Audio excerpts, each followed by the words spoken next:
Oke, Assalamualaikum warahmatullahi wabarakatuh. Waalaikumsalam warahmatullahi Alhamdulillah, Alhamdulillah Rabbil Alamin. Wa bihi nasta'inu ala umuri dunya waddin. Wassalatu wassalamu ala asrafil anbiya'i wa mursalin wa ala alihi wa sahbihi ajmain. Asyhadu an la ilaha illallah wa asyhadu anna Muhammadan abduhu wa rasuluh. Allahumma shalli ala Muhammad wa ala ali Muhammad. Puji dan syukur, marilah kita panjatkan kehadirat Allah Subhanahu wa taala atas limpahan rahmat dan karunia-Nya kepada kita semua. Wal khusus pada pagi hari ini kita diberikan nikmat dan kesempatan yang luar biasa untuk dapat berkumpul kembali, bersilaturahmi dan bertolabul ilmi bersama Ustadz Wahid Rahman.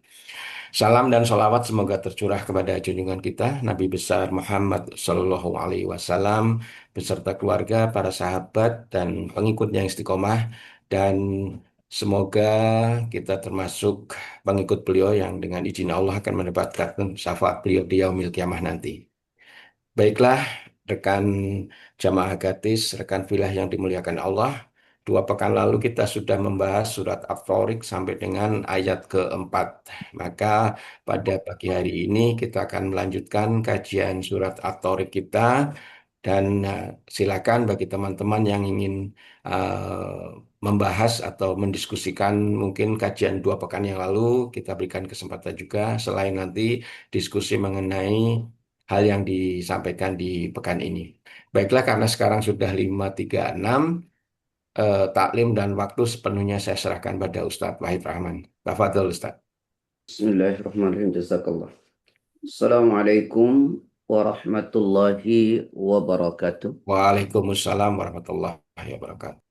Innal hamdalillah nahmaduhu wa nasta'inuhu wa nastaghfiruh wa na'udzu billahi min sururi anfusina wa sayyiati a'malina. May yahdihillahu fala mudilla lahu wa may yudlilhu fala hadiya lahu.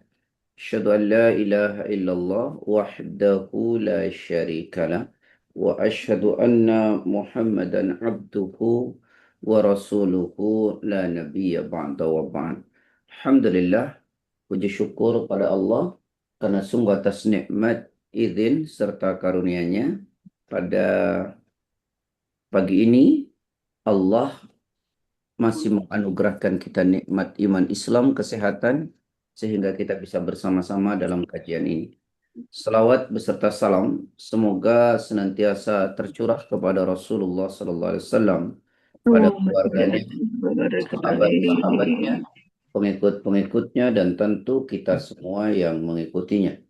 Saudara-saudaraku yang saya cintai karena Allah, kemarin kita sudah sampai pada ayat yang keempat yang menjelaskan in kullu nafsin lamma 'alaiha hafid, yaitu setiap orang pasti ada penjaganya.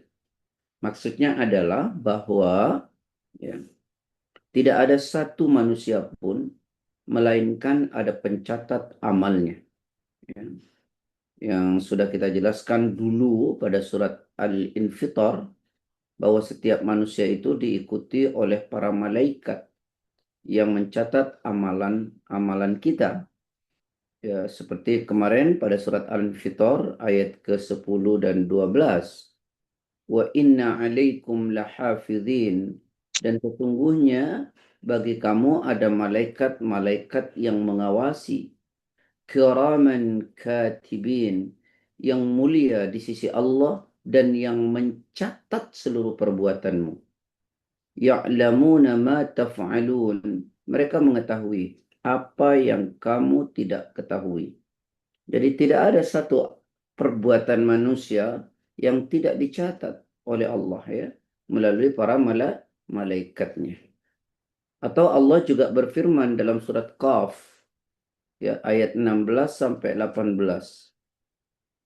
Walaqad khalaqnal insana wa na'lamu ma tuwaswisu bihi nafsuh wa nahnu aqrabu ilaihi min hablil warid id yatalaqqal mutalaqqiyani 'anil yamini wa 'anil shimali qa'id ma yalfidu min qawlin illa ladaihi raqibun atid. Silakan.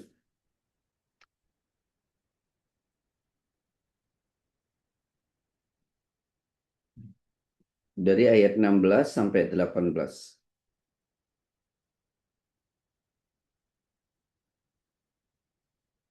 Nita? A'udzubillahiminasyaitonirrajim. Dan mereka tidak mungkin keluar dari neraka itu, Salah Bunda. Surat Qaf. ya. Surat Qaf. Surat Qaf. Iya. Surat Qaf itu ayat surat berapa ya? Surat 50 ya kalau tidak salah Oh, ya. surat 50, maaf. Heeh. Ayat 16 sampai 18. A'udzubillahiminasyaitonirrajim. Dan sungguh kami telah menciptakan manusia dan mengetahui apa yang dibisikkan oleh hatinya. Dan kami lebih dekat kepadanya daripada urat lehernya. Ingatlah ketika dua malaikat mencatat perbuatannya, yang satu duduk di sebelah kanan dan yang lain di sebelah kiri.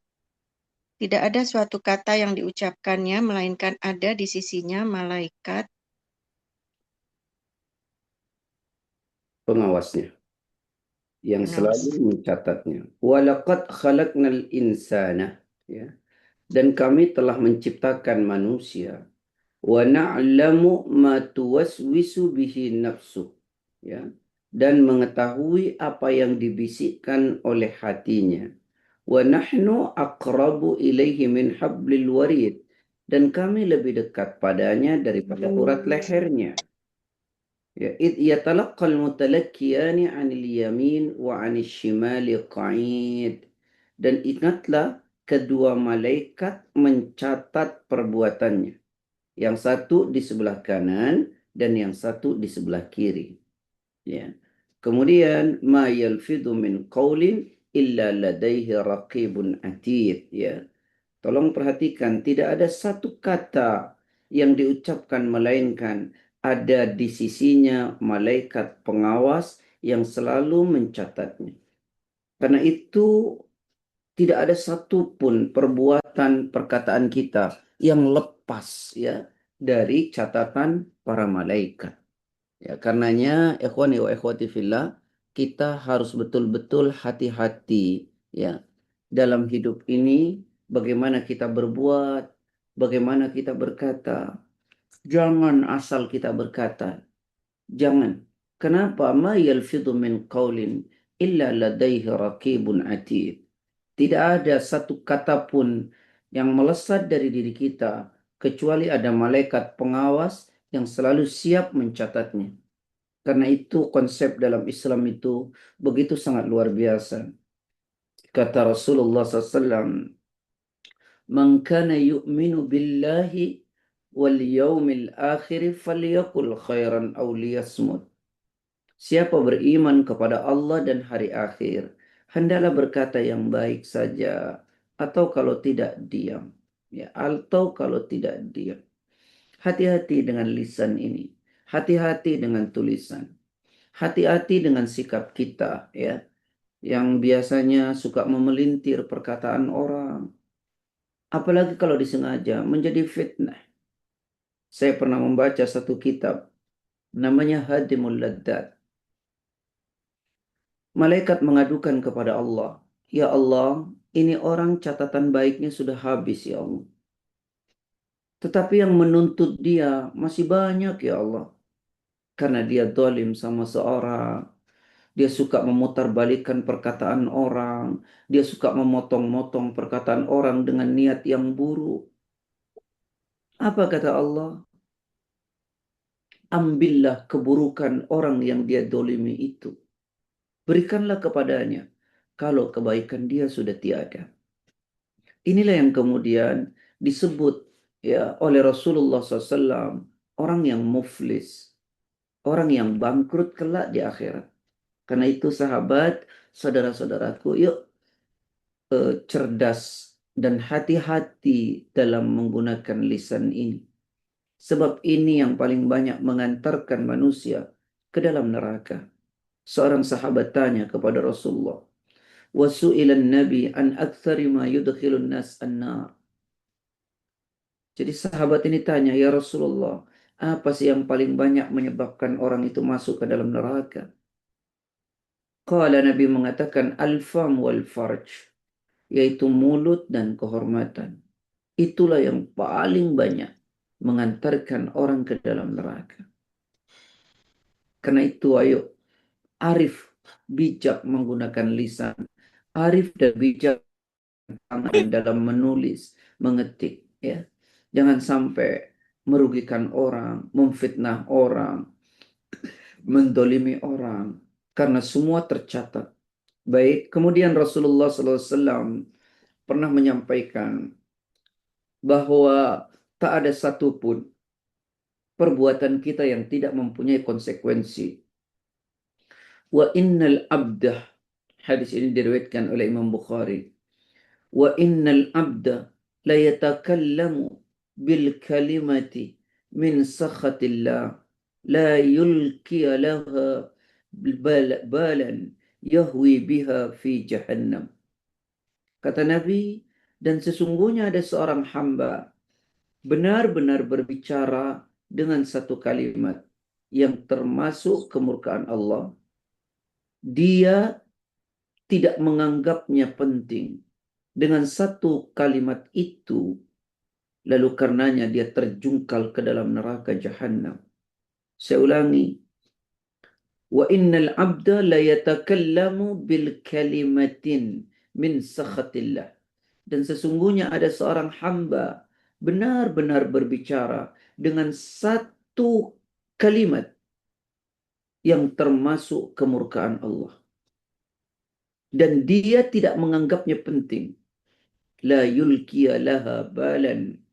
Dan dia tidak menganggapnya penting. Yahwi biha fi jahannam. Sebab padahal dengan sebab kalimat itu dia terjungkal ke dalam neraka jahannam. Hati-hati bersikap, hati-hati berbicara. Kadang kita ini mengentengkan. Ya, satu perkataan.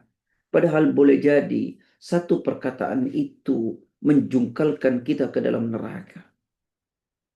Karena itu dalam Islam dikatakan, kalau Anda ingin menjadi orang beruntung, kata Allah, pada Quran surat 23 ayat yang ketiga. Qad aflahal mu'minun alladzina hum fi salatihim khashi'un walladzina hum 'anil lagwi mu'ridun. Silakan.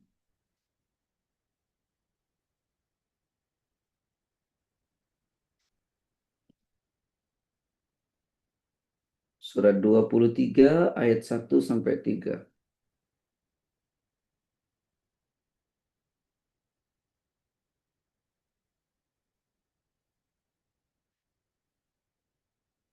Ada di layar, Nita.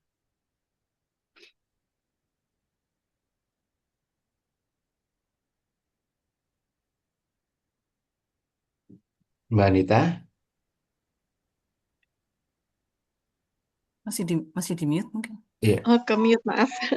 Baca tapi ke mute, maaf. Auzubillahiminasyaitonirrajim. Sungguh beruntung orang-orang yang beriman, yaitu orang yang khusyuk dalam sholatnya. Dan orang yang menjauhkan diri dari perbuatan dan perkataan yang tidak berguna.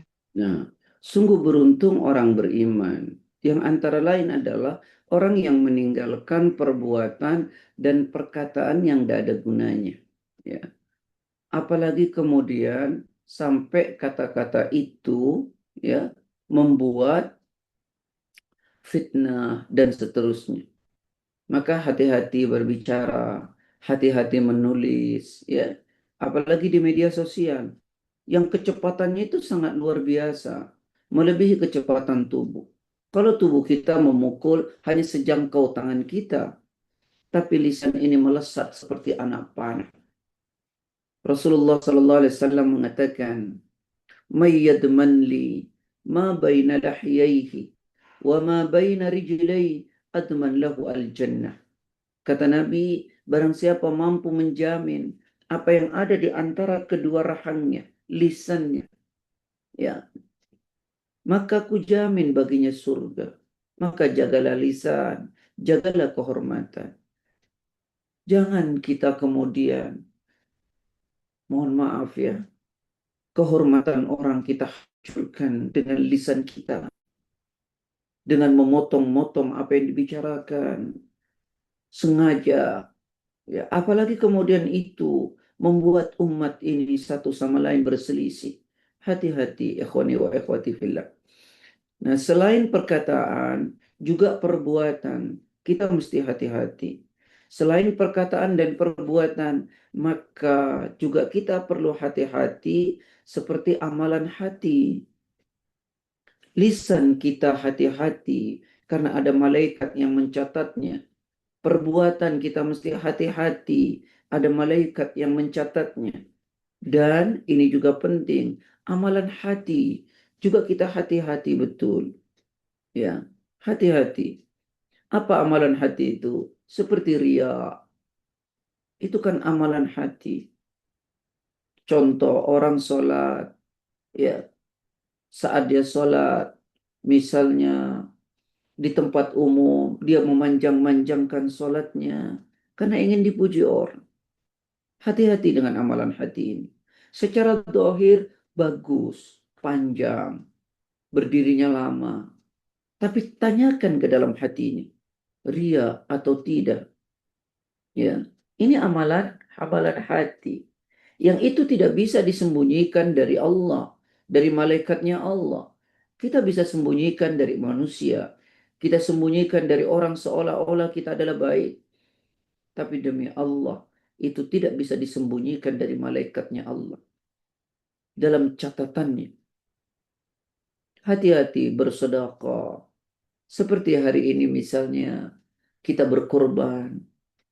Ya, yang tujuannya itu untuk menyenangkan istri, menyenangkan anak-anak. Hati-hati, lakukanlah karena Allah. Apalagi kemudian untuk dilihat orang bahwa kita berkorban besar, berkorban begini, berkorban begitu. Hati-hati dengan amalan ini. Ya, bukan hanya amalan lisan, bukan hanya amalan jawari, perbuatan, tapi juga pada amalan hati kita. Seperti ria. Ya. Kenapa ria itu ternyata menurut Al-Quran, ya, menurut Al-Quran, bukan kata ana. Seperti orang yang beramal ria seperti menaruh debu di atas batu yang licin. Lalu kemudian diterpa hujan yang sangat dahsyat. Maka habis tak tersisa. Sampai Allah mengatakan, la yaqdiruna ala syai'im mimma kasabu. Engkau tidak mendapatkan sedikit pun dari apa yang telah engkau lakukan, yang kau usahakan. Sudahlah keluar uang, tapi juga tidak ada gunanya sama sekali. Seperti orang tadi bersedekah, kemudian berkurban, atau melakukan apapun dengan ria. Hati-hati dengan amalan ini. Dan ini dijelaskan dalam Quran pada surat kedua ayat 264. La tubtilu sadaqatikum bil manni wal adha kalladhi yunfiqu malahu ria'an nas. Silakan. A'udzubillahiminasyaitonirrajim. Wahai orang-orang yang beriman, janganlah kamu merusak sedekahmu dengan menyebut-nyebutnya dan menyakiti perasaan penerima seperti orang yang menginfakkan hartanya karena ria atau pamer kepada manusia. Dan dia tidak beriman kepada Allah dan hari akhir. Perumpamaannya orang itu seperti batu yang licin yang di atasnya ada debu, kemudian batu itu ditimpa hujan lebat, maka tinggallah batu itu licin lagi. Mereka tidak memperoleh sesuatu apapun dari apa yang mereka kerjakan, dan Allah tidak memberi petunjuk kepada orang-orang kafir. Bayangkan, jadi melakukan sesuatu, amalan hati, itu diketahui oleh malaikat, berada dalam catatan, amal kita sirna. Tidak ada gunanya sama sekali. Kalau itu saja masih mending. Bahkan dikatakan oleh seorang ulama, ketika kita melakukan sesuatu dengan ria, maka sesungguhnya kita sedang terperangkap kepada sifat, mohon maaf, syirik khafi. Jadi ketika kita melakukan sesuatu itu dilandasi ria, ingin dipuji manusia, sesungguhnya kita berada pada perbuatan syirik khafi. Syirik yang tersembunyi, yang kita nggak sadar perkara itu. Karena sesungguhnya perbuatan itu harus dilakukan karena Allah. Nah, ketika dia melakukannya dengan ria, ingin validitas manusia, maka itu disebut syirik. Nah, kembali ikhwani wa ikhwati fillah, kita hati-hati dengan lisan, hati-hati dengan perbuatan tubuh, dan hati-hati dengan amalan hati seperti riya. Apalagi misalnya suudzon, baik suudzon itu kepada manusia maupun suudzon kepada Allah. Hati-hati dengan amalan ini. Dicatat oleh Allah. Ya, suudzon kepada manusia. Ya, itu karena kotornya hati memang. Jadi dipenuhi dengan buruk sangka, negative thinking. Selain itu berada dalam catatan buruk kita di hadapan Allah, itu membuat hidup kita tidak nyaman, tidak tenang. Selalu dunia ini terasa sempit. Karena hati kita dipenuhi dengan suudzon. Karenanya Allah mengatakan, itu dosa, jauhilah. Ya, setiap dosa itu membuat tidak bahagia dunia dan akhirat kita. Bagaimana Allah menjelaskan bahwa berburuk sangka kepada manusia itu dosa. Quran surat 49 ayat yang ke-12. Ya ayyuhalladzina amanu jtanibu katsiran minadh-dhann inna ba'dadh-dhanni itsm wa la tajassasu wa la yaghtab ba'dukum ba'dha ayuhibbu ahadukum ay ya'kula lahma akhihi maitan fakarihtumuh wattaqullaha innallaha tawwabur rahim. A'udzubillahi minasyaitonirrajim. Wahai orang-orang yang beriman, jauhilah banyak dari prasangka. Sesungguhnya sebagian prasangka itu dosa. Dan janganlah kamu mencari-cari kesalahan orang lain, dan janganlah ada di antara kamu yang menggunjing sebagian yang lain. Apakah ada di antara kamu yang suka memakan daging saudaranya yang sudah mati? Tentu kamu merasa jijik. Dan bertakwalah kepada Allah. Sungguh Allah Maha Penerima Tobat, Maha Penyayang. Nah, jadi Allah melarang kita untuk berburuk sangka kepada manusia. Tapi biasanya tadi Anda sampaikan, buruk sangka itu selalu hadir pada hati yang kotor. Kalau hati kita bersih, insya Allah diri kita diliputi dengan baik sangka. Tidak selalu negatif, ya. Ini penting ikhwani wa ikhwati fillah yang dirahmati oleh Allah Subhanahu wa taala. Hati-hati dengan buruk sangka. Apalagi kemudian buruk sangka kita kepada Allah. Suudzon kita kepada Allah. Dengan mengatakan Allah tidak sayang. Ya, kalau kita diuji seolah-olah kita mengatakan Allah tidak sayang. Padahal ikhwani wa ikhwati fillah, saat Allah menguji kita, justru itu bentuk cinta dan sayangnya Allah. Sebagaimana Rasulullah sallallahu alaihi wasallam mengatakan, Inna Allah Ta'ala idza ahabba qauman ibtalahum faman radiya falahu ridha wa man sakhita falahu sukhat. Sungguh Allah Ta'ala jika mencintai seorang hamba, maka Allah menguji hamba itu. Barang siapa hamba itu ridho dengan ujian Allah, Allah pun ridho kepadanya. Jika hamba itu marah dengan ujian Allah, Allah pun murka. Ya, jadi jangan suudzon. Ketika kita diberikan ujian oleh Allah, ya kita suudzon seolah Allah tidak sayang. Justru Allah sayang kepada kita. Jangan-jangan ya kita ini sudah banyak melenceng, jauh. Maka ditegur oleh Allah untuk kembali kepada jalan yang benar.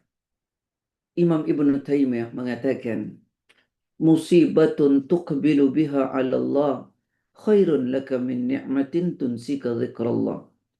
Cobaan, musibah yang membuat engkau dekat dengan Allah itu jauh lebih baik daripada nikmat tapi membuat engkau jauh dari Allah. Jadi musibah yang membuat engkau dekat dengan Allah itu jauh lebih baik daripada nikmat, namun membuat engkau jauh dari Allah. Nah, karenanya saudara-saudaraku, sahabat-sahabat, ayo hati-hati dengan amalan hati. Ya, seperti tadi contoh riya, suudzon kepada manusia, suudzon kepada Allah. Dan yang paling berbahaya adalah hasad kepada saudaranya. hasad kepada saudaranya. Ini mencelakakan, mencelakai saudara kita.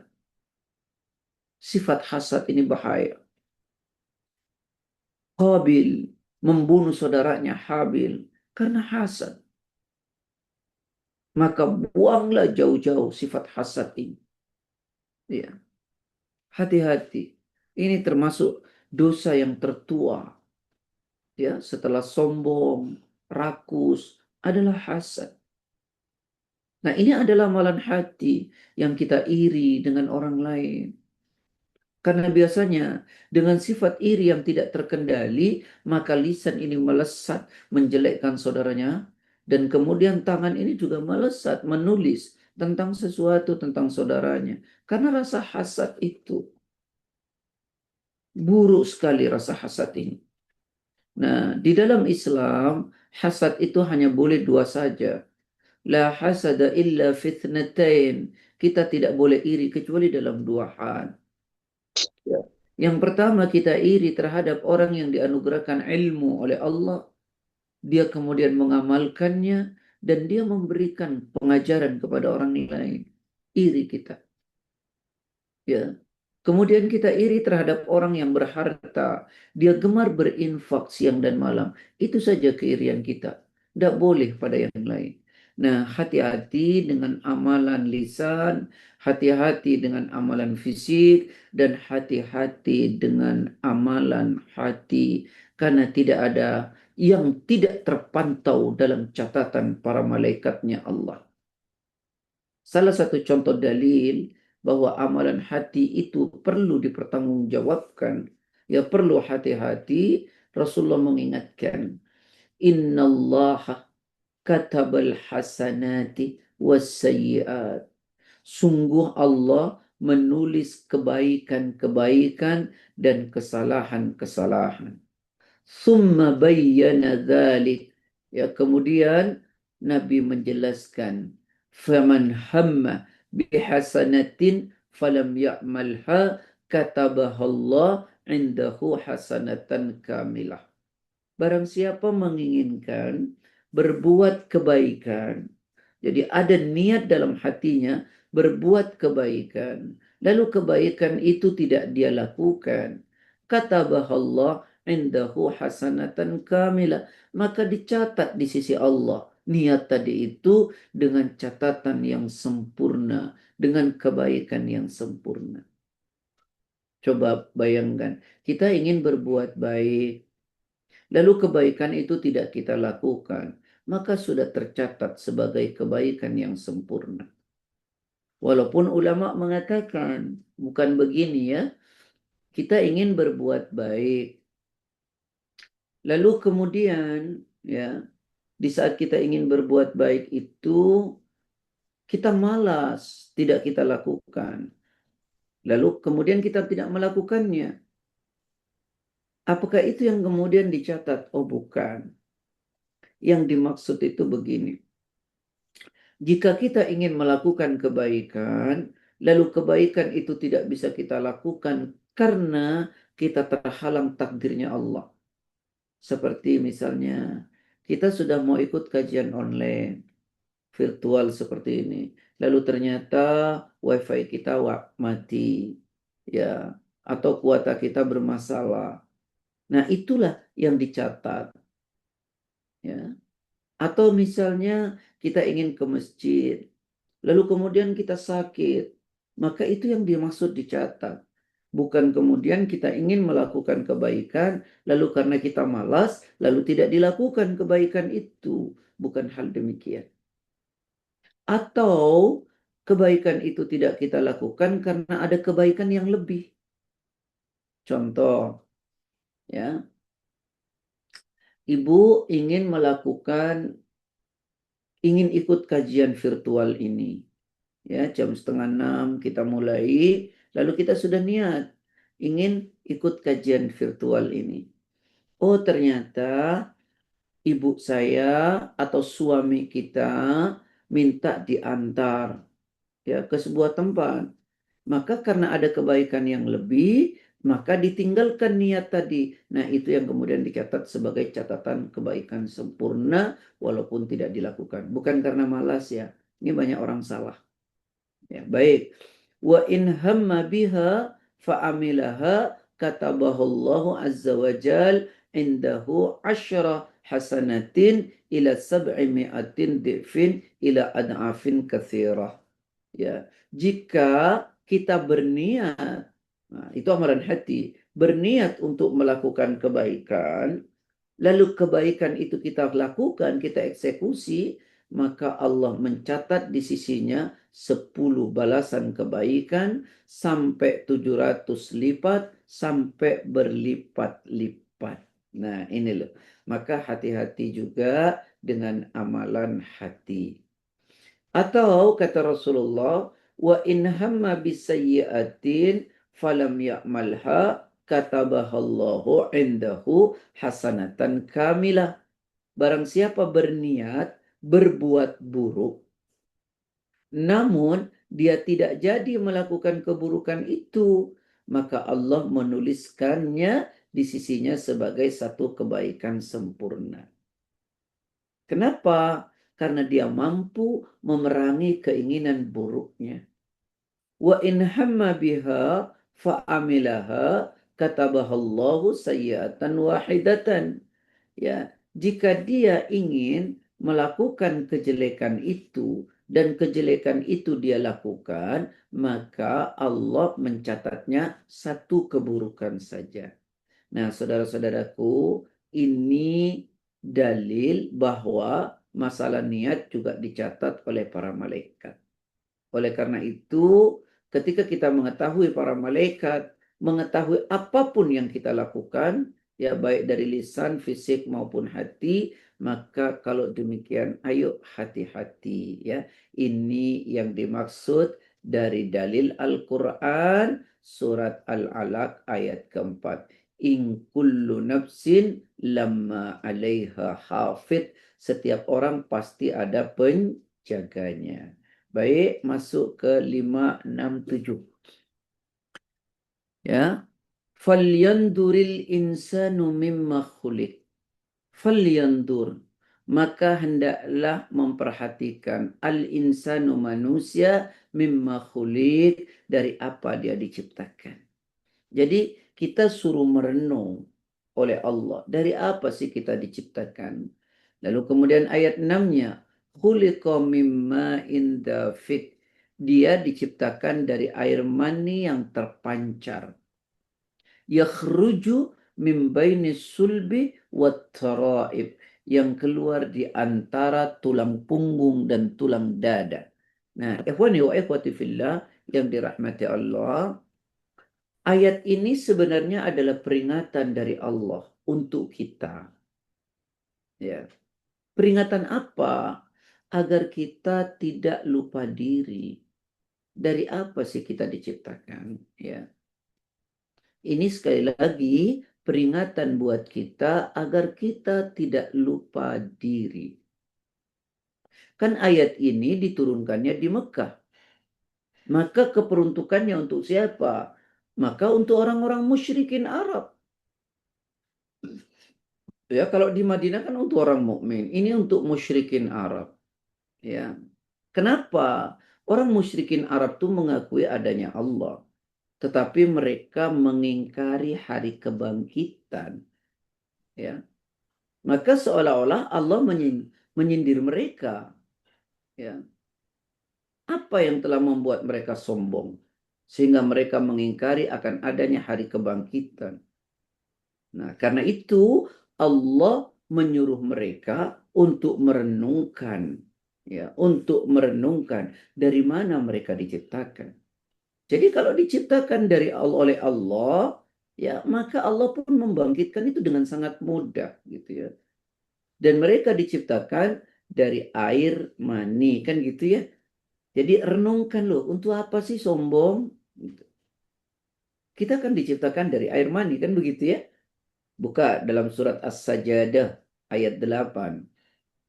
Summa ja'ala naslahu min sulalatim mimma'in mahin. Silakan.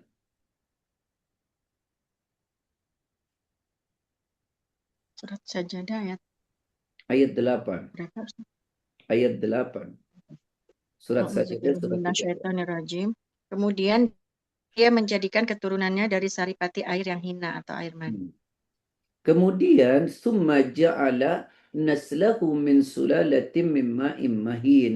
Kemudian dia menjadikan keturunannya dari saripati air yang hina, yaitu air mani.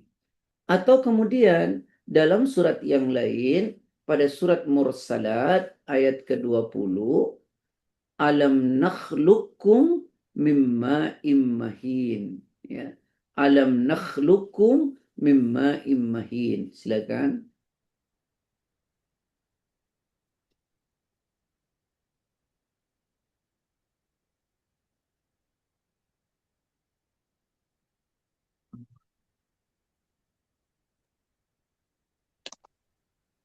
A'udzubillahiminasyaitonirrajim. Kemudian kami letakkan ia dalam tempat yang kokoh atau rahim. Ayat 20 ya Bunda. Ayat 20. Bukankah kami menciptakan kamu dari air yang hina atau Nah, mani, kemudian kami bukan, letakkan ia di dalam tempat yang kokoh atau rahim. nah, bukankah kami menciptakan kamu dari air yang hina? Nah, yuk kita renungkan. Kenapa ini digambarkan? Jadi gini, kenapa sih kita sombong? Gitu. Kenapa kita sombong? Ya, atau kenapa mereka orang-orang kafir Quraisy itu sombong? Mereka hanya diciptakan dari air mani yang hina. Atau bagaimana kita bisa sombong? Sementara, ini mohon maaf ya, nggak enak bahasa saya ini. Sementara dikeluarkan dari saluran kencing dua. Dua saluran kencing. Maksudnya apa? Air mani keluar dari kemaluan seorang ayah dan kita dilahirkan keluar dari kemaluan seorang ibu. Kaifa yatakabbaru man kharaja min sabilil bauli marratain. Bagaimana bisa sombong orang yang keluar dari dua jalur air kencing? Itu kata Hasan Al-Basri. Jadi apa alasan untuk kita menjadi sombong? Kita dikeluarkan dari dua saluran air kencing. Ya, diciptakan dari air mani, keluar dari ayah, lalu kemudian dilahirkan dari ibu. Nah, jadi tidak ada alasan untuk kita sombong. Karena sesungguhnya kita semua sama. Ya kita ya sama dengan orang yang mulia katanya seperti presiden dan seterusnya. Ya sama juga dengan orang gila. Lalu apa yang membuat kita punya alasan untuk sombong? Karena itu Allah benci betul ya kepada orang-orang sombong ini. Kenapa Rasulullah sallallahu alaihi wasallam Allah Ta'ala berfirman, Al-kibriya'u ridai wal-'azamatu izari faman naza'ani wahidun minhuma fadaftuhu finnar. Sombong itu kata Allah selendangku. Kebesaran itu adalah pakaianku. Jadi barang siapa meniru dari dua sifatku itu, maka kulemparkan dia ke dalam api neraka. Dan Allah tidak suka. Karena tidak suka, maka Allah tidak memperkenankan surga untuk orang-orang yang punya sifat sombong, yang tidak tahu asalnya. Ya. Karena itu Rasulullah mengatakan, La yadkhulul jannah man kana fi qalbihi mithqala dzarratin min kibrin. Tak akan masuk surga orang yang dalam hatinya ada sombong. Ya, walaupun hanya sebiji dzarrah. Karena itu di dalam Quran juga dikatakan bahwa Allah tidak suka orang sombong. Pada surat 31 ayat 18 sampai 19. وَلَا تُصَعِّرْ خَدَّكَ لِلنَّاسِ وَلَا تَمْشِ فِي الْأَرْضِ مَرَحًا إِنَّ اللَّهَ لَا يُحِبُّ كُلَّ مُخْتَالٍ فَخُورٍ وَاقْصِدْ فِي مَشْيِكَ وَاغْضُضْ مِنْ صَوْتِكَ إِنَّ أَنْكَرَ الْأَصْوَاتِ لَصَوْتُ الْحَمِيرِ. A'udzubillahiminasyaitonirrajim. Dan janganlah kamu memalingkan wajah dari manusia karena sombong.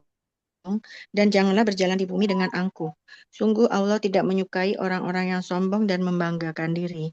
Dan sederhanakanlah dalam berjalan dan lunakkanlah suaramu. Sesungguhnya seburuk-buruk suara ialah suara keledai. Nah, apa kata Allah? Janganlah engkau memalingkan wajah dari manusia karena sombong. Ya, hargai semua manusia itu sama. Janganlah berjalan di bumi dengan angkuh. Sungguh Allah tidak menyukai orang-orang yang sombong lagi membanggakan dirinya. Nah, ini ikhwani wa ikhwati fillah. Jadi ayat ini ya, ayat ke-5 sampai ke-7 menyadarkan kita seharusnya dari apa sih kita diciptakan. Jadi kita harus merenung ya. Akhirnya kemudian kita tidak menjadi orang yang sombong. Karena dikatakan di sini ya falyanzuril insanu mimma khuliq. Maka hendaknya manusia itu memperhatikan dari apa dia diciptakan. Khuliqa mimma dafiq. Dia diciptakan dari air mani yang terpancar. Yakhruju min bainis sulbi wat tara'ib, yang keluar di antara tulang punggung dan tulang dada. Jadi kalau kita melihat setidaknya ada 2 air ya yang keluar dari diri kita. Yang pertama adalah air mani, yang kedua adalah air seni ya, atau air kencing lah begitu ya. Air mani ini adalah air yang ketika keluar mewajibkan kita untuk mandi junub ya, untuk mandi junub ya, untuk mandi junub. Itulah air mani, dan airnya itu tidak najis ya, airnya tidak najis. Air mani tidak najis ya. Yang kedua adalah air seni, air kencing. Itu air yang membatalkan wudhu ya, dan itu najis. Kemudian yang ketiga ada air yang disebut madi, air yang keluar sebelum air mani. Nah, apakah air madi itu mewajibkan mandi? Itu tidak, tetapi dia membatalkan wudhu. Maka ada satu riwayat, kuntu rajulan madda'an wa kuntu astahi an as'ala an-nabiy sallallahu alaihi wasallam ya limakan ibnatihi fa amartu al-miqdad ya ibn al-aswad fasa'alahu faqala yaghsilu dzakarahu wa yatawadda. Nah, ini ikhwani wa ikhwati fillah, sahabat Ali bin Abi Thalib ya menceritakan, kata beliau, saya adalah laki yang sering keluar madi. Aku malu untuk bertanya kepada Nabi sallallahu alaihi wasallam karena posisi putrinya sebagai istriku. Lalu aku suruh Miqdad bin Aswad untuk bertanya kepada Nabi sallallahu alaihi wasallam. Beliau bersabda, cucilah kemaluanmu dan berwuduklah. Artinya bahwa air madi itu adalah air yang najis ya, dan mewajibkan kita untuk wudhu. Nah, ikhwani wa ikhwati fillah. Jadi inti daripada ayat ini, Allah ingin mengingatkan bahwasanya manusia hanyalah diciptakan dari air mani yang hina, keluar terpancar agar mereka tidak angkuh. Manusia juga tidak lebih hebat dari ciptaan Allah yang lain. Ya, seperti langit gitu ya. A antum asyaddu khalqan amis sama'u banaha, kata Allah. Apakah penciptaan kalian itu lebih hebat ataukah langit yang telah dibangunnya? Tentu saja jawabannya tidak ya. Sesungguhnya penciptaan langit itu lebih hebat ya daripada manusia. Betapa kecilnya manusia dibandingkan langit ini. Allah Ta'ala berfirman, la khalqus samawati wal ard akbaru min khalqin nas walakinna aktsaran nasi la ya'lamun. Surat Ghafir ayat 57. Surat Ghafir ayat 57.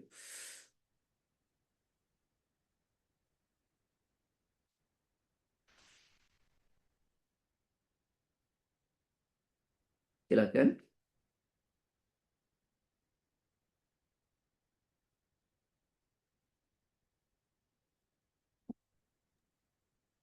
Mbak Nita. A'udzubillahi minasyaitonirrajim. Sungguh penciptaan langit dan bumi itu lebih besar daripada penciptaan manusia. Akan tetapi kebanyakan manusia tidak mengetahui. لخلق السماوات والأرض أكبر من خلق الناس. Sungguh penciptaan langit dan bumi itu lebih besar daripada penciptaan manusia. Walakinna aktsaran nasi la ya'lamun. Akan tetapi kebanyakan manusia tidak mengetahui. Karena itu banyak orang sombong, merasa dirinya hebat, merasa dirinya besar. Padahal kita ini tidak ada apa-apanya ya. Tidak ada apa-apanya. Saya ingin melebarkan sedikit. Kesombongan itu sangat amat berbahaya. Selain Allah lemparkan ke neraka, orang sombong itu agak sulit untuk mendapatkan petunjuknya Allah. Orang sombong itu sulit sekali menerima petunjuknya Allah. Sangat sulit. Ya, seperti digambarkan dalam Quran, surat ke-7 ayat 146.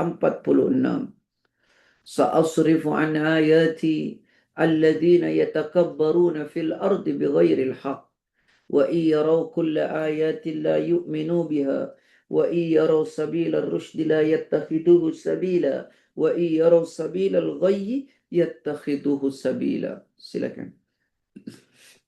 Auzubillahiminasyaitonirrajim. Akan aku palingkan dari tanda-tanda kekuasaanku orang-orang yang menyombongkan diri di bumi tanpa alasan yang benar. Kalaupun mereka melihat setiap tanda kekuasaanku, mereka tetap tidak akan beriman kepadanya. Dan jika mereka melihat jalan yang membawa kepada petunjuk, mereka tidak akan menempuhnya. Tetapi jika mereka melihat jalan kesesatan, mereka menempuhnya. Yang demikian adalah karena mereka mendustakan ayat-ayat kami dan mereka selalu lengah terhadapnya. Nah, jadi orang yang sombong itu sulit untuk mendapatkan hidayah. Ya. Karena itu Allah katakan, Sa'asrifu an ayati alladhina yatakabbaruna fil ardi bighairil haq.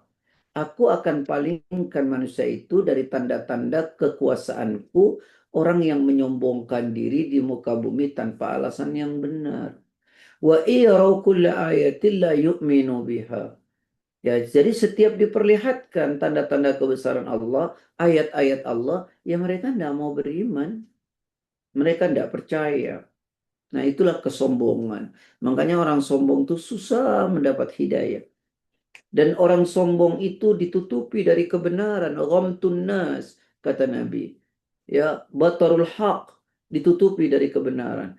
Dan orang sombong itu suka menyepelekan orang. Ghamtun nas. Itulah bahayanya orang-orang yang sombong. Ditutupi dari kebenaran, ya, dimurkai Allah, kemudian suka menyepelekan orang, dan seterusnya, dan seterusnya. Bahkan dia menjadi ahli neraka. Baik, masuk ke ayat 8. Innahu ala raj'ihi laqadir. Ya, innahu ala raj'ihi laqadir.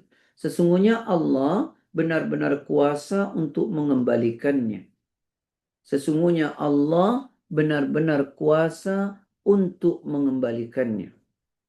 Ya. Tadi Anda sampaikan surat ini kan diperuntukkan untuk orang-orang musyrikin Arab. Ya. Jadi Allah mengingatkan mereka bahwa Allah mampu menciptakan manusia dari air mani tadi. Allah juga mudah untuk membangkitkan manusia dari kematiannya. Karena mereka tidak percaya dengan datangnya hari kiamat dan hari kebangkitan. Jadi Allah katakan di ayat ini, innahu ala raj'ihi laqadir. Sesungguhnya Allah benar-benar kuasa untuk mengembalikannya. Nah, mereka itu tidak percaya bahwa kan ada hari kebangkitan.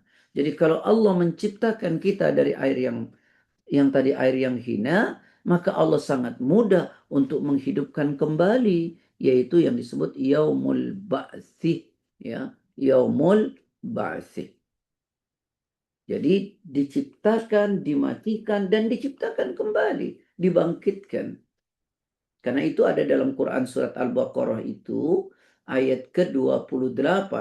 Allah Ta'ala berfirman, Kaifa takfuruna billahi wa kuntum amwatan fa'ahyakum thumma yumitukum thumma yuhyikum thumma ilaihi turja'un. A'udzubillahiminasyaitonirrajim. Bagaimana kamu ingkar kepada Allah, padahal kamu tadinya mati, lalu Dia menghidupkan kamu, kemudian Dia mematikan kamu, lalu Dia menghidupkan kamu kembali. Kemudian kepadanya lah kamu dikembalikan. Nah, bagaimana kalian ingkar kepada Allah? Ya, kamu tadinya kan tidak ada. Lalu Allah ciptakan kita. Lalu setelah itu Allah matikan. Selesai. Allah apa? Hidupkan kembali. Itu yang disebut dengan hari kebangkitan. Ya, sesungguhnya Allah benar-benar kuasa untuk mengembalikannya. Maksudnya adalah bahwa manusia dihidupkan kembali. Contoh lain misalnya surat Ar-Rum ayat 27. Wa huwa alladhi yabda'ul khalqa thumma yu'iduhu wa huwa ahwanu alaih walahul mathalul a'la fis samawati wal ard wa huwal azizul hakim. Silakan. A'udzubillahiminasyaitonirrajim. Dan Dialah yang memulai penciptaan, kemudian mengulanginya kembali, dan itu lebih mudah baginya. Dia memiliki sifat yang maha tinggi di langit dan di bumi, dan Dialah yang maha perkasa, maha bijaksana. Dan dialah yang memulai penciptaan, kemudian mengulanginya kembali. Maksudnya adalah dihidupkan kembali. Nah, ini penting untuk dipahami. Jadi, ini sindiran buat orang kafir musyrikin dulu di Mekah karena mereka tidak percaya akan hari kebangkitan. Masa sudah mati hidup lagi, ya. Nah, pada hari kiamat kelak, yang paling utama kita perhatikan itu Bunda, kita semua adalah masalah hati. Ya, masalah hati. Allah bermuamalah dengan hamba-hambanya, terutama di atas apa yang ada dalam hati mereka. Berbeda ya ketika kita di dunia. Kebanyakan bermuamalah kita adalah tergantung pada zahirnya, yaitu fisik. Ya. Coba lihat. Nabi SAW menilai orang-orang munafik itu kan juga dari fisik kan. Sehingga mereka tetap sholat bareng bersama Nabi. Walaupun hati mereka tidak ada iman. Karena yang dilihat kalau di dunia itu fisik. Sedangkan di akhirat itu tidak lagi fisik. Hati, kejujuran. Karena itu di dalam Quran tuh ada ayat mengatakan gimana? Pada surat apa itu namanya itu? Asy-Syu'ara kalau nggak salah ya. Surat 26 ayat 88 sampai 89 ini.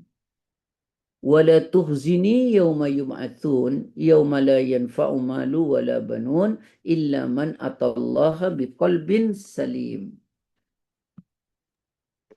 A'udzubillahiminasyaitonirrajim. Yaitu pada hari ketika harta dan anak-anak tidak berguna, kecuali orang-orang yang menghadap Allah dengan hati yang bersih. Nah, jadi kalau di akhirat itu Allah bermuamalah dengan kita itu dalam urusan hati. Ya kalau di dunia kan urusan fisik. Makanya di dunia itu kalau kita melihat orang, kita nggak mungkin tahu soal hatinya. Maka lihat saja dohirnya. Ya dia muslim, ya sudah muslim. Dia bersahadat, ya sudah ketika wafat, ya kita perlakukan sebagai seorang muslim. Begitu juga di dunia ini. Karena kita tidak bisa melihat ke dalam hatinya apakah dia fasik, apakah dia munafik. Ya. Makanya begitu juga Rasulullah ketika memperlakukan orang-orang munafik itu kan, ya karena dohirnya memang muslim. Soal hati itu urusan Allah. Nah, tapi tidak dengan di akhirat nanti. Di akhirat nanti Allah bermuamalah dengan kita itu, yaitu pada urusan hati. Ya, tak bisa lagi kita sembunyikan. Ya, tidak bisa. Makanya tadi dikatakan wala tukhzini yauma yub'atsun. Ya Allah, jangan kau hinakan aku di hari mereka dibangkitkan. Yauma la yanfa'u malu wala banun. Di hari di mana harta dan anak tak berguna illa man atallaha biqalbin salim, kecuali orang yang kelak datang kepada Allah dengan hati yang bersih. Baik, kita sudah sampai pada ayat 8. Ini sudah setengah 7. Oke, baik terima kasih Ustadz atas materi dan pencerahannya pada kita semua. Di chat kita sudah ada beberapa pertanyaan.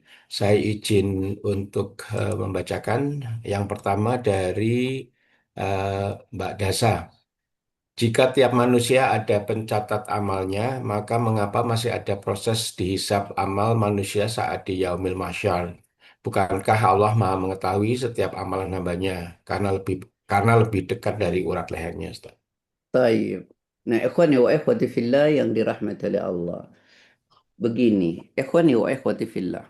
Setiap amal manusia di dunia ini kan dicatat oleh malaikat ya. Yang tadi ada di sebelah kanan, di sebelah kiri. Pertanyaan saya sederhana. Apakah catatan ini terus tercatat? Tentu tidak. Kenapa? Ketika manusia beramal saleh, maka keburukan itu bisa menjadi hilang. Contoh, hadisnya Rasulullah sallallahu alaihi wasallam menyampaikan, "Ittaqillaha haitsuma kuntah."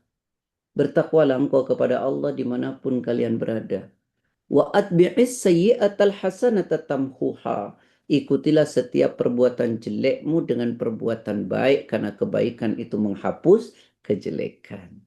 Nah, karena itu ada hisab. Ya, kemudian kalau kita beristighfar, apakah hilang? Tentu. Ya, makanya Rasulullah SAW mengajarkan kita di dalam satu hadis yang sahih, "Wallahi inni la astaghfirullah wa atubu ilaih fil yawm akthar min 70 marrah." Demi Allah, aku ini beristighfar dan bertaubat kepada Allah dalam sehari lebih daripada 70 kali. Apakah istighfar itu menghapus dosa? Tentu. Dan apakah taubat itu menghapus dosa? Tentu. Jadi setiap taubat akan menghapus dosa-dosa kita. Ya, misalnya janji Allah di dalam Al-Qur'an pada 39 ayat 53, "Qul ya ibadiyalladzina asrafu ala anfusihim la taqnatu min rahmatillah innallaha yaghfirud dzunuba jami'a innahu huwal ghafurur rahim." Katakanlah wahai hamba-hambaku yang melampaui batas terhadap diri mereka sendiri, janganlah putus asa dari kasih sayang Allah, sungguh Allah mengampuni dosa-dosa semuanya. Maka karena itu nanti ada hisab. Ya, gitu. Wallahu a'lam. Kalau ditanya Allah Maha tahu ya selesai semua, kelar. Oke, siap, Ustaz. Dan juga mungkin hubungan yang hablum minannas tadi, Ustaz, ya, yang katakanlah sampai dengan muflis itu juga pentingnya hisab ada di situ mungkin, Ustaz, ya. Itu sudah sangat amat jelas itu. Baik, baik. Wallahu Oke, a'lam. baiklah ini ada dua pertanyaan, mungkin kami gabung dari Mbak Yosiko dan Mbak Nining. Eh, Pertanyaannya, jika prasangka buruk terhadap orang yang pernah melakukan tidak adil terhadap kita, pernah dibohongi oleh dia misalnya, itu bagaimana menyikapinya jika masih ada prasangka buruk di hati? Kemudian lanjutan dari pertanyaan yang sama, izin bertanya Ustadz dengan pertanyaan yang sama. Jujur saya sudah berucap untuk memaafkan atas kezaliman orang tersebut kepada saya. Yang minta maaf ke saya adalah pasangannya. Tapi dalam hati saya kok masih ada ganjilan sama orang tersebut. Bagaimana menata hati supaya benar-benar ikhlas, Ustaz? Masya Allah. Ini pertanyaan yang amat sangat berat ini ya. Karena ini berkenaan dengan hati kita ya. Yang tadi ditanya itu, yang pertama, apa tadi Pak? Saya kok lupa. eh Apa namanya, masih ada prasangka buruk terhadap orang yang pernah menyakiti kita, Ustaz. Masih Ya, membekas begitu. taib. Ikhwani wa ikhwati fillah. Saya sampaikan, tolong direnungkan. Hati manusia itu bolak-balik. Ya. Jadi orang itu mungkin buruk pada masa lalu. Kita tidak tahu Allah memberinya hidayah kepadanya. Lalu dia menjadi baik. Begitu juga kita. Ya, mungkin baik, tapi hati kita bolak-balik. Bisa saja menjadi buruk. Karena kita terus berdoa kepada Allah, ya Allah, jangan kau bolak-balik hati kami, ya Allah. Jadi ibu, orang itu mungkin dahulu tak baik. Mungkin pernah mendolimi kita. Kita tidak tahu Allah memberinya hidayah. Lalu hari ini menjadi baik.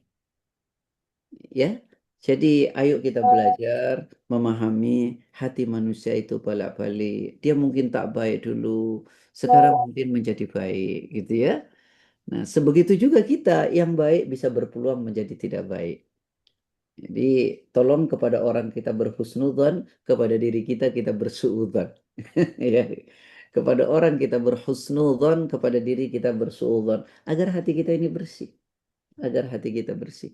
Jangan diliputi dengan suudzon terus-menerus kepada orang lain. Ya, bahwa kita harus hati-hati, ya iya, karena punya pengalaman buruk. Tapi jangan terus bersuudzon, gitu ya. Wallahu alam.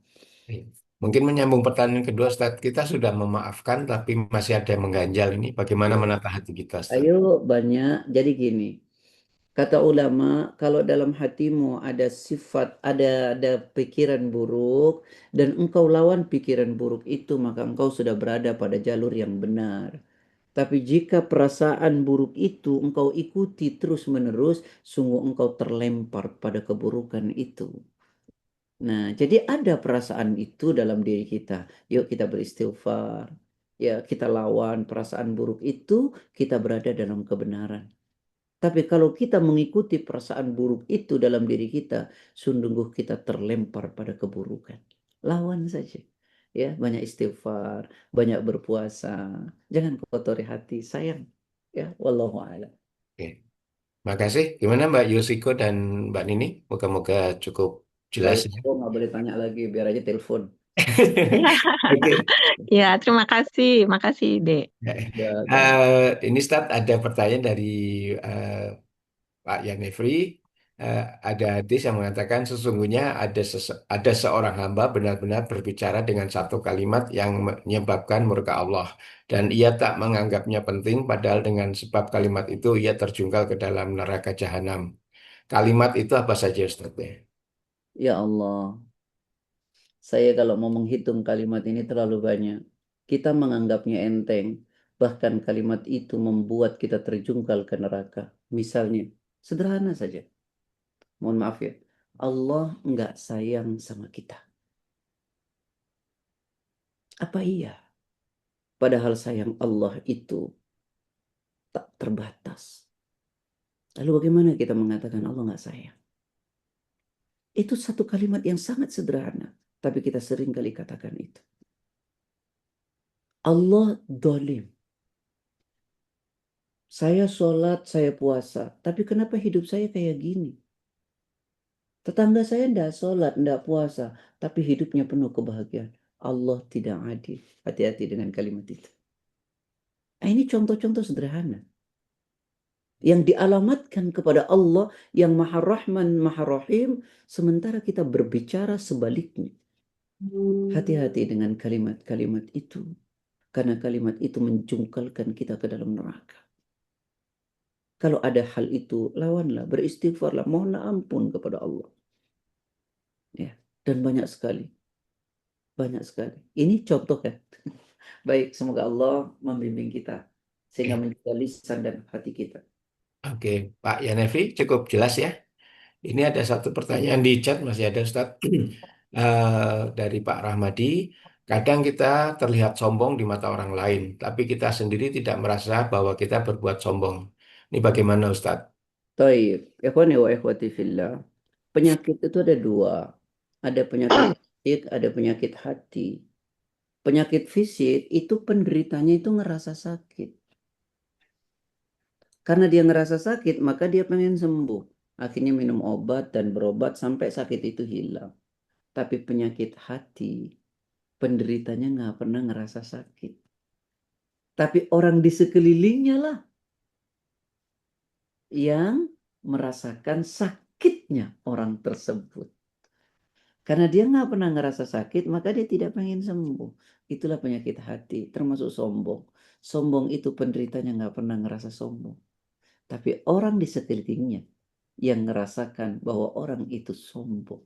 Tetapi juga saya ingin ingatkan bahwa kita yang selalu menilai orang sombong, belum tentu orang itu sombong.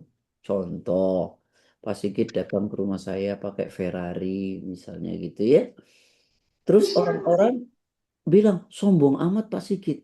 Padahal enggak sombong, karena Pak Sigit memang di rumahnya mobilnya empat-empatnya Ferrari. Begitu.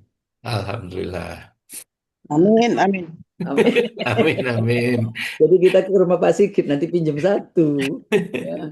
Jadi sama dengan seperti itu. Atau misalnya Ibu Prof ya memakai misalnya memakai baju yang bermerek gitu ya. Lalu orang akan bilang ke kajian, sombong amat itu. Yuk kita belajar bertanya, apakah profesor itu yang sombong atau hati kita yang kotor? Jadi kita ini kadang-kadang hatinya kotor, sehingga menilainya semua orang buruk gitu. Ya, jadi bagi kita yang dianggap sombong ya kita introspeksi, bagi yang ngomong sombong itu mbok introspeksi diri hatinya gitu loh ya. Itu yang paling banyak. Orang tuh sombong amat sih. Sombong atau hati kita yang kotor? Gitu ya. Itu Ini nasihat buat keduanya. Wallahu a'lam. Oke, makasih Ustadz pencerahannya ini luar biasa sekali. Mas Rahmadi cukup ya? Nggih, makasih makasih Ustaz. Oke, ya. Sama Bapak. Eh, mungkin setelah di chat nggak ada, kami buka untuk yang ingin bertanya langsung. Silahkan dibuka mikrofonnya atau juga pasti melalui chat. Silahkan. Ya, Ustadz, mau Ya, silahkan Mbak Nita. tanya Ustadz. Tadi mengenai yang hasad ya, itu kan kita mengetahui ada penyakit ain. Nah, itu bagaimana sih bisa terjadinya penyakit ain itu? Apakah hanya orang hanya sekedar melihat, misalkan dari sosmed gitu ya, ada orang posting segala macam yang mengundang sifat hasad dari orang lain. Apakah hanya dengan melihat terus kemudian timbul rasa iri itu bisa menyebabkan langsung terjadinya penyakit ain atau apa syaratnya ya Ustaz? Terima kasih. Itu sudah dijawab sendiri sama Bu Nita.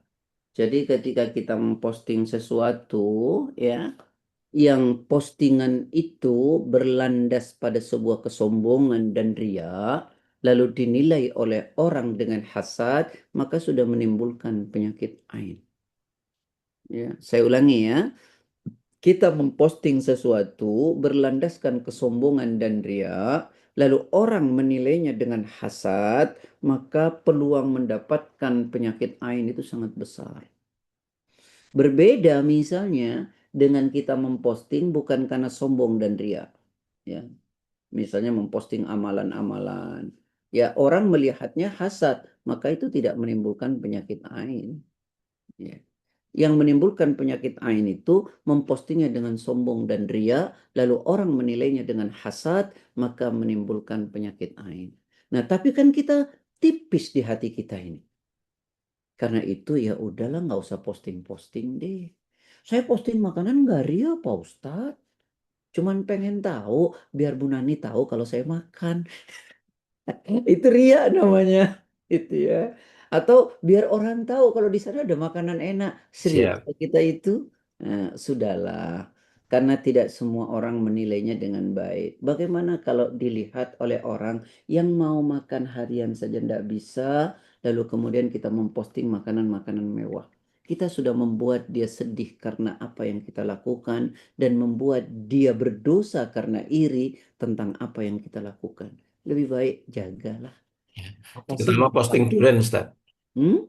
Posting durian, banyak yang nggak boleh makan durian udah soalnya. Oh, ya kalau itu Oke. resiko yuk. Ya sudah lah. Kalau mau posting diajak gitu. Postingnya satu aja. Misalnya saya posting sama Mas Sikit. Saya bilang Pak Sikit saya makan durian yuk. Mana itu loh. Wallahu alam. Terima Ya. kasih Ustadz. Oke, terima Maksudnya kasih. mau lebih jelas lagi gini Ustadz. Maksudnya saya mau lebih jelas lagi. Apakah kalau ada orang melihat dengan pandangan hasad atau iri dengan apa yang diposting seseorang, itu apakah otomatis akan terjadi penyakit ain itu gitu? Benar, Bun. Dan seperti apa sih sebetulnya penyakit ain itu? Apakah misalkan langsung Benar. demam, pusing atau apa gitu? Itu benar, Bun. Setiap kita memposting karena iri dan sombong, lalu orang melihatnya dengan hasad, maka akan menimbulkan penyakit ain. Penyakit ain itu tidak serta-merta langsung meriang macam-macam. Itu akan sedikit demi sedikit membentuk penyakit fisik dalam diri kita. Ya, kita tidak langsung begitu, tapi itu akan membentuk pada diri kita sedikit demi sedikit. Ya, paling enak, yuk kita nggak posting yang membuat orang hasad. Kalau mau posting soal ilmu, mau posting soal kajian. Kalau kita sudah memposting ilmu soal kajian orang itu hasad, wah berarti penyakit DE, Bu. Nggak ada urusannya dengan kita. Karena kita tidak memposting sesuatu yang membuat kita sombong dan iri. Tidak serta-merta ya, Bun, lalu ngomong meriang macam-macam enggak. Itu akan menumpuk, akumulatif. Wallahu a'lam. Oke, cukup jelas, Syukur Mbak Nita. Ustadz. Ya jelas ya, syukur. Oke, mungkin satu pertanyaan. Kita masih punya waktu sedikit. Silakan kalau ada yang ingin bertanya. Boleh. Boleh ya Pak Sigit. Ya, monggo-monggo, Pak Ya, Denny. maaf Ustadz, bagaimana kalau misalnya orang tua itu sering memposting anaknya lulus, wisuda gitu kan. Mungkin kalau seperti itu kira-kira termasuk bisa menimbulkan penyakit ain nggak Ustadz? Sini. Mohon maaf, mungkin sekarang lagi banyak Hmm. kelulusan itu gitu. Sementara beberapa ibu-ibu yang lain mungkin anaknya belum lulus. Nah, ada perasaan, oh hebat ya, dia udah lulus duluan. Tapi itu salah nggak Ustadz? Itu aja mau tanya. Makasih Wa banyak. amma bini'mati rabbika fahaddits. Jadi berbagi bahagia atas kebahagiaan itu diperkenankan. Yang penting jangan fotonya yang di-share. Jangan. Tapi kita bilang Alhamdulillah Allah berikan kelulusan. Udah cukup begitu saja. Ya, yang jadi masalah kan videonya di-share, foto-fotonya di-share. Itu yang menimbulkan penyakit ain. Jadi kalau tidak di-share foto-fotonya, kita bersyukur Alhamdulillah anak-anakku sudah Allah berikan kelulusan dan semoga anak-anak saudara-saudaraku juga diberikan kenikmatan. Ya, itu nggak ada masalah tuh Bun. Tapi kalau fotonya, videonya yang di-share kita mesti jujur deh sama diri kita, bahagia karena lulus atau kita ingin pamer. Gitu ya Bun ya. Wallahu Ya, a'lam. makasih banyak Ustadz. Saya malah aneh, anak saya aja nggak mau ikut wisuda walaupun. Serius, Pak. Wallah saya bilang, Kak, nggak wisuda. Emang untuk apa wisuda? Oh ya sudah deh, terserah deh kalau begitu lah. 4 tahun loh Kak, kuliah Kak. Iya, ya nggak usah lebih lah katanya. Ya sudah. Sama Ustadz, anak saya juga ada yang nggak mau diwisuda, nggak mau ikut gitu. Katanya yang penting ijazahnya aja, terus dia pulang foto sama orang tua buat sendiri. Nah ini foto pun tidak, Bun. Oh nggak mau ya. Kak gelap, Makasih radwe toga. Saya makasih jadi banyak malu Ustadz. karena saya memajang mana anak bangga-bangga S1, S2, S3 tuh. Wah, malu tak turunin. Baik, Baik, Allah Ustadz. a'lam. Makasih juga Pak Sigit. Sama-sama Ya, ya. Cukup ya Monggo, Pak ya. Ustadz ya, mungkin cukup. sedikit lagi kalau misalkan ada yang bertanya, Ustadz. Baru 47, silakan. Setelah itu mungkin kita akhiri. Silakan kalau ada yang mau bertanya. Oke, kalau tidak ada, kita akhiri kajian kita pada pagi hari ini. Alhamdulillah kita sudah sampai ke ayat 8 dari surat Al-Furqan dan kita akan lanjutkan di pekan depan. Terima kasih pada Ustadz yang sudah memberikan waktu dan ilmunya kepada kita semua. Kemudian juga pada Mbak Sri Gunani Pertiwi yang sudah menyiapkan Zoom dan juga menayangkan ayat sucinya. Dan juga pada Mbak Anita yang membacakan eh, terjemahannya. Dan insya Allah rekaman video akan ditayangkan di YouTube oleh Om Eko dan juga risalah daripada kajian kita akan di-share oleh Mbak Dasa. Baiklah, kita tutup bersama-sama dengan membaca doa kafaratul majelis. Subhanakallah wa bihamdika asyhadu an la ilaha illa anta astaghfiruka wa atubu ilaik. Mohon maaf lahir batin. Assalamualaikum warahmatullahi wabarakatuh. Waalaikumsalam.